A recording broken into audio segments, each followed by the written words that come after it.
You sat at your desk, staring at a task you know you need to do, feeling completely paralyzed?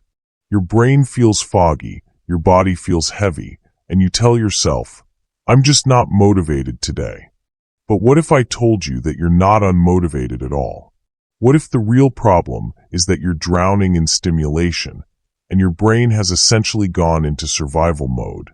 Today, we're going to explore a revolutionary way of thinking about motivation, productivity, and human psychology, one that would have fascinated Viktor Frankl, the renowned psychiatrist who survived the Nazi concentration camps and gave us profound insights into human nature. Picture this. Sarah is a 28-year-old marketing professional. She has more tools for productivity than any generation before her. Smartphones, apps, instant access to information, flexible work arrangements. Yet she finds herself more paralyzed than ever. She starts her day checking emails, then Instagram, then the news, then Slack notifications. By 10 a.m., she already feels mentally exhausted, and she hasn't even started her actual work. Sound familiar? Sarah isn't alone. Recent studies show that the average person checks their phone 96 times per day. That's once every 10 minutes during waking hours. We're making an estimated 35,000 decisions per day, compared to about 3,000 just a century ago. This is the modern motivation crisis. We have more opportunities than ever, but we're more paralyzed than ever. Here's where we get it wrong. When Sarah feels paralyzed, she thinks she's lazy. When she can't focus, she thinks she lacks discipline. When she procrastinates, she thinks she's weak-willed. Society reinforces this narrative with endless productivity hacks, motivation videos, and self-help books that essentially say, just try harder. But what if the problem isn't a lack of motivation? What if the problem is that Sarah's brain is operating in a state of chronic overwhelm? Viktor Frankl, in his observations of human behavior under extreme stress, noted something profound. Even in the most difficult circumstances, humans don't lose their capacity for motivation and meaning. What they lose is the ability to access these qualities when their basic psychological needs aren't met. In concentration camps, Frankl observed that people who maintained hope and purpose could endure unimaginable suffering. But those same resilient people would crumble under certain types of psychological pressure. Specifically, when they were overwhelmed with uncertainty, when they had too many conflicting demands, or when they couldn't find moments of mental rest. Today, we're living in what researcher Matthew Crawford calls the crisis of attention. If this is speaking to you, take a moment and subscribe. Thank you. Every app, website, notification, and advertisement is engineered to capture and hold your attention. Your brain, which evolved to handle maybe 150 social relationships and a handful of immediate concerns, is now processing information about global politics, celebrity gossip, friend updates, work deadlines, and endless consumer choices. Think about your morning routine. You wake up and immediately reach for your phone. Before you've even had coffee, your brain is processing 47 notifications from various apps, breaking news from around the world, updates from 200+ social media connections, emails about work, promotions, and various obligations, whether calendar reminders and daily briefings. By the time you sit down to do focused work, your brain has already made hundreds of micro-decisions and processed more information than our ancestors dealt with in weeks. This isn't a character flaw, it's a design problem. Your brain wasn't designed for this level of input, and when it gets overwhelmed, it does what any smart system does. It shuts down non-essential functions to preserve energy. Unfortunately, non-essential functions include creativity, deep thinking, and intrinsic motivation. Let's get into the science of what's actually happening in your brain when you feel unmotivated. Your brain has two primary networks, the default mode network and the executive attention network. The default mode network is active when you're at rest. It's where creativity, self-reflection, and intrinsic motivation originate. The executive attention network handles focused tasks and external demands. In a healthy brain, these networks alternate. You focus intensely, then rest and reflect, then focus again. But in our modern environment, the executive attention network is constantly activated. Every notification, every choice, every piece of stimulating content keeps this network firing. When the executive network is chronically overactive, the default mode network can't function properly. This is why you feel creatively blocked, why you struggle to know what you actually want, and why you feel disconnected from your deeper motivations. Dr. Adam Gazzaley's research at UCSF shows that our brains are particularly vulnerable to interference. When multiple streams of information compete for our attention simultaneously, this interference doesn't just make us less efficient. It actually impairs our ability to form memories, make decisions, and experience satisfaction from accomplishments. Roy Baumeister's groundbreaking research on decision fatigue reveals another piece of the puzzle. Every decision you make, no matter how small, depletes a finite resource in your brain. Choose what to wear, what to eat, which email to answer first, whether to take that phone call. Each choice uses up what Baumeister calls ego depletion. This is why Steve Jobs wore the same outfit every day, and why Barack Obama said, "You'll see I wear only gray or blue suits." I'm trying to pare down decisions. I don't want to make decisions about what I'm eating or wearing because I have too many other decisions to make. But here's the kicker. We're not just making more decisions than ever. We're making decisions about things that don't actually matter to our core well-being. The average person spends 2.5 hours per day just on social media, constantly micro-deciding what to look at, how to respond, whether to engage. Psychologist Barry Schwartz identified the paradox of choice. The idea that more options often lead to less satisfaction and more anxiety. When you walk into a grocery store and see 47 varieties of breakfast cereal, your brain doesn't think, "How wonderful, so many choices." It thinks, "Oh no, what if I choose wrong?" This paradox extends to every area of modern life.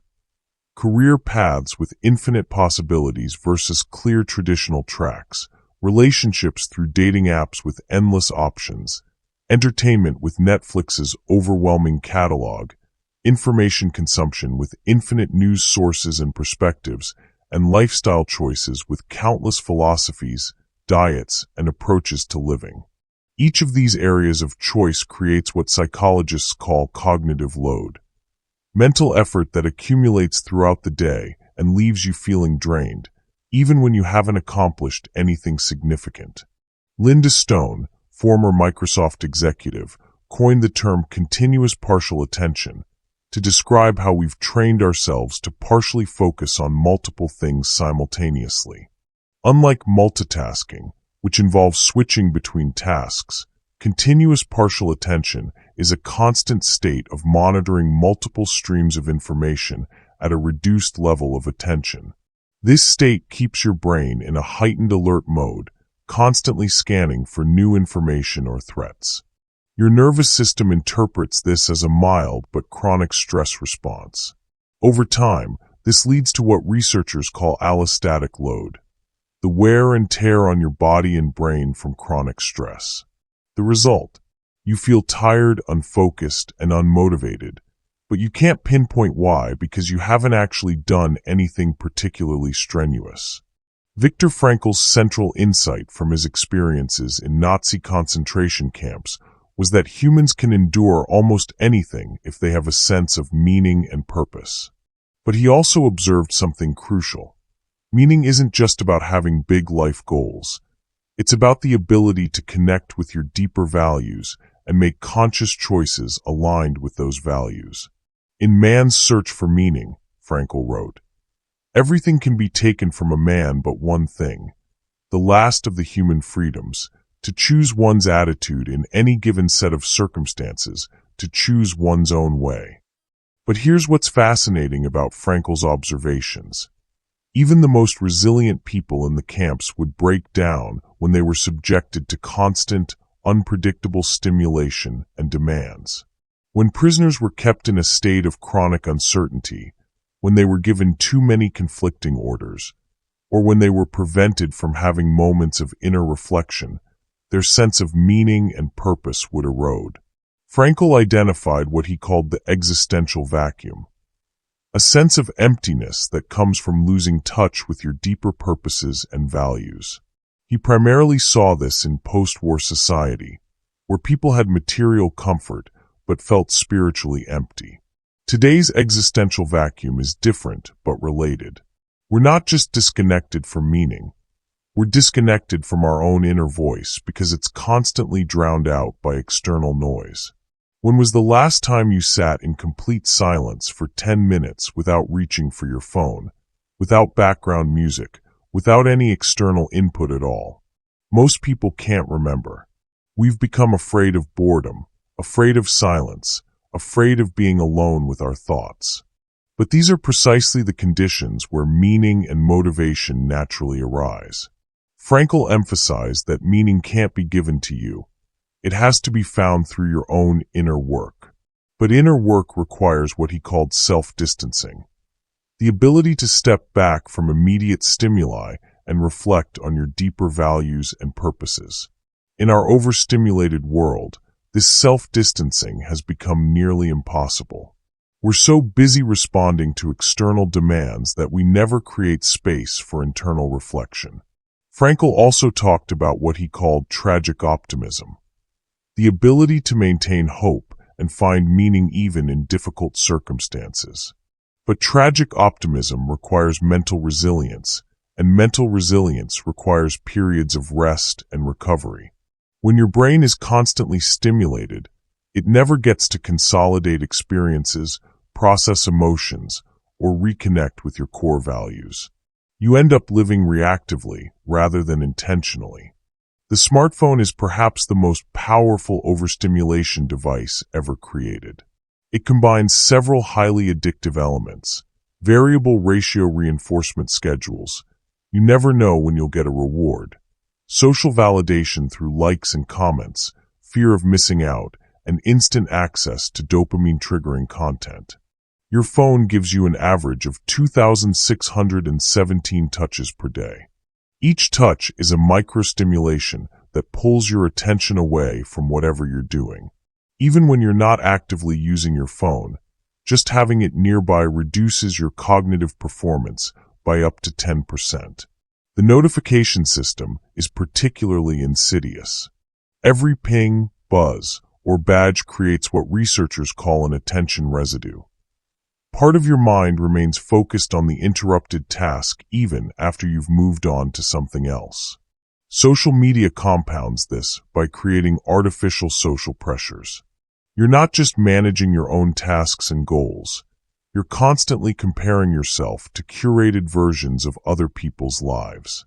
This creates what psychologist Tim Kaiser calls materialistic value orientation. You start measuring your worth by external metrics rather than internal satisfaction. The news cycle has become a 24/7 stream of outrage, fear, and urgency. Your brain, which evolved to pay attention to immediate physical threats, can't distinguish between a news story about a crisis on the other side of the world and an actual danger in your environment. So it treats everything as urgent, keeping your stress response chronically activated. Information overload is another massive factor. You have access to virtually all human knowledge through your devices, but knowledge without the ability to process and integrate it becomes overwhelming rather than empowering. You end up in what researcher Clay Shirky calls filter failure. You have so much information available that you can't determine what's actually important. Work has invaded every aspect of life through constant connectivity. You're expected to respond to emails after hours, participate in video calls from home, and be available across multiple communication platforms. The boundaries between work time and personal time have dissolved, creating a state of chronic low-level work stress. Even entertainment has become overstimulating. Movies are faster paced with more cuts and visual effects. Video games are designed to create psychological dependency through variable reward schedules. Streaming services use algorithms to keep you watching indefinitely, removing natural stopping points that allow for reflection. Shopping has transformed from occasional trips to constant temptation through targeted advertising, one-click purchasing, and social commerce. You're making purchasing decisions all day long, depleting your decision-making capacity on things that don't contribute to your core well-being. The physical environment contributes too. Cities are louder, brighter, and more chaotic than ever. Open office spaces create constant interruptions. Even our homes are filled with devices that beep, flash, and demand attention. So now that we understand the problem, what can we do about it? The solution isn't to abandon technology or move to a cabin in the woods, though that might sound appealing. The solution is to create what I call productive emptiness. Deliberate spaces in your life where you reduce stimulation and allow your natural motivation to emerge. First, let's talk about attention restoration. Just as your muscles need recovery time after a workout, your attention needs recovery time after periods of focus. Research by Rachel and Stephen Kaplan shows that certain environments naturally restore your ability to concentrate. These environments have 4 key characteristics: being away from your usual environment, having soft fascination, like watching clouds or water, being immersive, and being compatible with your inclinations. You don't need to go to a mountaintop to find this. A walk in a neighborhood with trees, sitting by water, or even looking at nature photos can help restore your attention. Create digital boundaries that actually work. Most people try to rely on willpower to limit their technology use, but willpower is finite and technology is designed to overcome your resistance. Instead, use what behavioral economists call choice architecture. Design your environment to make good choices easier and bad choices harder. Put your phone in another room when you're doing focused work. Use app blockers during certain hours. Set specific times for checking email and social media rather than checking constantly throughout the day. Create physical spaces in your home that are completely tech-free. Practice what Frankl called self-distancing through regular reflection periods. This doesn't have to be formal meditation, though that can help. It could be journaling for 10 minutes each morning, taking a walk without podcasts or music, or simply sitting quietly before bed and asking yourself how you're feeling and what you actually want. The key is creating regular space between stimulus and response, which Frankl identified as the source of human freedom and choice. Simplify your decision landscape. Remember that every decision depletes your mental energy. Identify areas of your life where you're making unnecessary decisions and create systems or defaults to reduce that load. This might mean meal planning so you don't decide what to eat every day, creating a uniform or simplified wardrobe, setting up automatic bill payments, or establishing routines that eliminate daily decision-making about when and how you'll do certain activities. Learn to distinguish between urgent and important. Stephen Covey's Eisenhower matrix is helpful here. Urgent and important, do first. Important but not urgent, schedule. Urgent but not important, delegate. And neither urgent nor important, eliminate. Most of the stimulation in your life falls into that last category. Things that feel urgent in the moment, but don't actually matter for your long-term well-being or goals. Practice single tasking. Despite what you might believe, multitasking is actually task switching, and it's inefficient and exhausting. When you're working on something, work on only that thing. When you're having a conversation, be fully present in that conversation. When you're eating, just eat. This takes practice because we've trained ourselves to always be doing multiple things simultaneously, but single tasking will dramatically improve both your efficiency and your sense of satisfaction. Rediscover boredom. Boredom isn't a problem to be solved. It's a natural state that leads to creativity, self-reflection, and motivation. When you feel bored, resist the immediate urge to reach for stimulation. Sit with the feeling for a few minutes and see what emerges. Often, boredom is your brain's way of telling you that you're ready for something more meaningful or creative.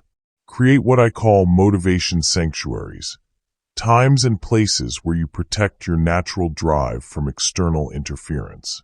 This might be the first hour of your morning before you check any devices, a weekly solo walk in nature, or a monthly personal retreat where you reflect on your goals and values. The key is consistency and protection. These spaces need to be sacred and non-negotiable. Viktor Frankl's approach to finding meaning involved three sources: creative values, what you give to the world; experiential values, what you take from the world; and attitudinal values, the stance you take toward unavoidable suffering. In our overstimulated world, we've become disconnected from all three. We're so busy consuming content that we rarely create anything meaningful. We're so distracted that we rarely fully experience the good things in our lives. And we're so overwhelmed by information about global problems that we feel helpless rather than empowered to choose our response. Reconnecting with creative values means regularly producing something rather than just consuming. This doesn't have to be art. It could be cooking, gardening, writing emails that help others, or solving problems at work. The key is moving from passive consumption to active creation. Reconnecting with experiential values means practicing presence and gratitude. Instead of photographing every experience to share on social media, sometimes just experience it fully. Instead of multitasking through conversations, really listen. Instead of rushing through activities to get to the next thing, slow down and notice what's actually happening. Reconnecting with attitudinal values means recognizing that you have choice in how you respond to circumstances, even when you can't control the circumstances themselves. This is perhaps the most powerful antidote to overstimulation, remembering that you can choose what deserves your attention and what doesn't. Let's talk about practical implementation. The biggest mistake people make when trying to reduce overstimulation is attempting to change everything at once. This creates even more overwhelm and usually leads to giving up within a few days. Instead, choose one area to focus on for a month. Maybe it's your morning routine. Commit to not checking your phone for the first hour after you wake up. Or maybe it's your work environment. Commit to checking email only 3 times per day at predetermined times. Make the change as specific and measurable as possible. Instead of "I'll use my phone less," say, "I'll put my phone in airplane mode from 8 p.m. to 8 a.m. Instead of "I'll be more mindful," say, "I'll take a 10-minute walk without devices every day after lunch." Track your progress, but don't make tracking another source of stress. A simple check mark on a calendar is sufficient. The goal is awareness and consistency, not perfection. Expect resistance, both internal and external. Your brain will resist because it's become accustomed to constant stimulation. Other people might resist because your changes affect their ability to reach you instantly. Stay compassionate, but firm with both. Create support systems. Tell friends and family what you're doing and why. Find communities of people who are also working to reduce overstimulation. Consider working with a therapist or coach if you're struggling with the emotional aspects of slowing down. Many people discover that when they reduce external stimulation, they initially feel anxious or restless. This is normal. You're essentially going through a mild withdrawal from constant input. The discomfort will pass as your nervous system recalibrates. Now let's address some common objections to reducing stimulation in modern life. But I need to stay informed about what's happening in the world. You do need some awareness of current events, but you don't need constant updates. Most news is either not actionable for you personally or can be consumed in a weekly digest rather than hourly updates. Ask yourself, how often does breaking news actually require you to change your behavior immediately? but I'll miss important communications from work. Set clear expectations with colleagues about response times. Most urgent work communications aren't actually urgent. When you respond to emails within minutes, you train others to expect instant responses, creating unsustainable pressure for everyone. But I'll miss out on social connections. Quality matters more than quantity in relationships. Checking social media constantly doesn't actually strengthen your relationships. Having focused, present conversations does. Instead of passively consuming updates about dozens of acquaintances, actively reach out to people you actually care about. But I need constant stimulation to feel productive. This is the addiction talking. True productivity comes from sustained focus on meaningful tasks, not from the illusion of busyness created by constant task switching and reactive behavior. But I'll be bored without constant entertainment. Boredom is not a problem to be solved. It's the fertile ground where creativity and motivation grow. Our ancestors spent much of their time in what we would now consider bored states, and they created art, literature, inventions, and philosophical insights that we still value today. Let's explore what life looks like when you successfully reduce overstimulation and reconnect with your natural motivation. First, you'll notice improvements in your ability to concentrate. Tasks that used to feel overwhelming become manageable. You can read books again without your mind wandering after every paragraph. Conversations become more satisfying because you're fully present. Second, you'll start to distinguish between what you actually want and what external forces want you to want. Without constant advertising, social comparison, and lifestyle pressure, your authentic preferences and values become clearer. Third, you'll experience what researchers call intrinsic motivation. The satisfaction that comes from engaging in activities because they're personally meaningful rather than because you feel you should do them or because they provide external rewards. Fourth, your decision-making becomes easier and more confident. When you're not constantly second-guessing yourself based on information overload and social comparison, you can trust your instincts and values more readily. Fifth, you'll likely experience better physical health. Chronic overstimulation is a form of chronic stress, which affects everything from sleep quality to immune function to cardiovascular health. Reducing stimulation often leads to better sleep, more stable energy levels, and improved overall well-being. Sixth, your relationships will likely improve. When you're not constantly distracted by devices and competing demands, you can be more present with the people you care about. Many people find that reducing their number of superficial social connections allows them to deepen their meaningful relationships. The ultimate goal isn't to eliminate all stimulation or challenge from your life. The goal is to reclaim your ability to choose what deserves your attention and energy. Viktor Frankl emphasized that humans need challenges and meaningful difficulties to thrive. But these should be challenges you consciously choose based on your values, not endless reactive scrambling in response to external demands. When you reduce unnecessary stimulation, you create space for what Frankl called self-transcendence. The ability to focus on something larger than your immediate concerns and impulses. This might be creative work, service to others, or pursuit of knowledge and growth. Self-transcendence is the source of lasting motivation and satisfaction, but it requires mental space and energy that chronic overstimulation depletes. Think of reducing overstimulation like clearing out a cluttered room.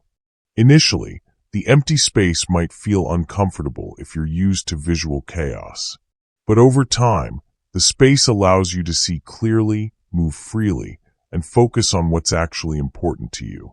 Your mind works the same way.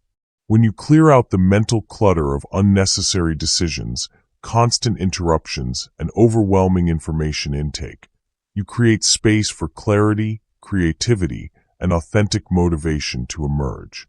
This isn't about becoming a minimalist monk or rejecting all aspects of modern life. It's about becoming an intentional curator of your mental environment. You wouldn't let random strangers redecorate your home according to their preferences. So why let random algorithms and external demands dictate what occupies your mind? The most profound insight from Viktor Frankl's work is that meaning and motivation are not things you find or achieve. They're things you uncover by removing the barriers that prevent you from accessing what's already within you. You already have everything you need for a motivated, meaningful life. The question is whether you're willing to create the conditions that allow these qualities to emerge naturally. In our hyper-connected, overstimulated world, creating these conditions requires conscious effort and ongoing vigilance. It means saying no to many things that seem urgent or important, but aren't actually aligned with your deeper values and goals. It means accepting that you'll miss some information, some opportunities, and some social interactions in order to preserve space for what matters most to you. It means trusting that your natural wisdom and motivation are more reliable guides than external pressures and expectations. Most importantly, it means recognizing that you're not broken, lazy, or lacking in willpower when you feel unmotivated in our current environment. You're responding normally to abnormal levels of stimulation and demands. The solution isn't to try harder within a broken system. The solution is to step back, create healthier conditions, and allow your natural capacity for motivation and meaning to resurface. Your ancestors lived rich, meaningful lives without constant connectivity, infinite choices, and overwhelming information streams. You can too, not by rejecting all modern conveniences, but by consciously choosing which aspects of modern life serve your well-being and which ones drain it. The path forward isn't about perfect adherence to any system or philosophy. It's about gradually, consistently creating more space between stimulus and response, more alignment between your actions and values, and more trust in your own inner wisdom. Start small, be consistent, and trust the process.